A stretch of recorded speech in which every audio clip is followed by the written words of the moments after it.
ഓർമ്മയുടെ പാളങ്ങളിൽ ഇപ്പോഴുമുണ്ട് ചൂളമടിച്ചെത്തുന്ന തീവണ്ടികളുടെ ഹിതപ്പിനും കുതിപ്പിനുമിടയിൽ ആ പെൺകുട്ടിയുടെ ദീപ്തമായ മുഖം.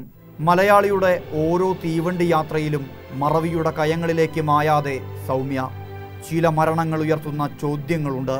മൃഗങ്ങൾ അറയ്ക്കുന്ന മൃഗീയത മനുഷ്യന് കൈവരുമ്പോൾ ദയവ് പറ്റിയ സമൂഹത്തിൻ്റെ നെഞ്ചിലേക്ക് ആർത്തലച്ചെത്തുന്ന മഴ പോലെ പെയ്തൊഴിഞ്ഞ സൗമ്യ അവശേഷിപ്പിച്ചതും ചില ചോദ്യങ്ങളാണ്.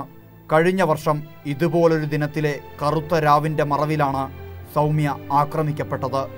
എറണാകുളത്തു നിന്നും പുറപ്പെട്ട പാസഞ്ചർ ട്രെയിൻ ഷൊർണൂരിനു മുമ്പുള്ള വള്ളത്തോൾ നഗറിലെത്തിയപ്പോൾ 1.5 കൈയുള്ള ഗോവിന്ദച്ചാമി സൗമ്യയെ കടന്നാക്രമിച്ചു. തീവണ്ടിയിൽ നിന്നും പുറത്തേക്ക് തള്ളിയിട്ട് തൻ്റെ ആസക്തി തീർത്തു.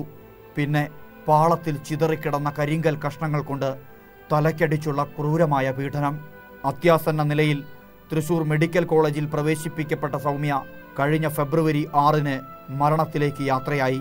പ്രതി ഗോവിന്ദച്ചാമി അറസ്റ്റിലും.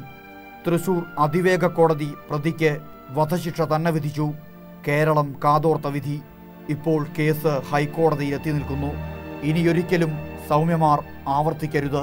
ആശുപത്രി വരാന്തകളിൽ ഒരമ്മയുടെയും സഹോദരൻ്റെയും കണ്ണീര് പടരരുത്.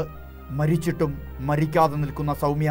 അവൾ ഉയർത്തിയ ചോദ്യത്തിൻ്റെ കുന്തമുന മലയാളിയുടെ മനസാക്ഷിയെ പൊള്ളിച്ചുകൊണ്ടേയിരിക്കുന്നു.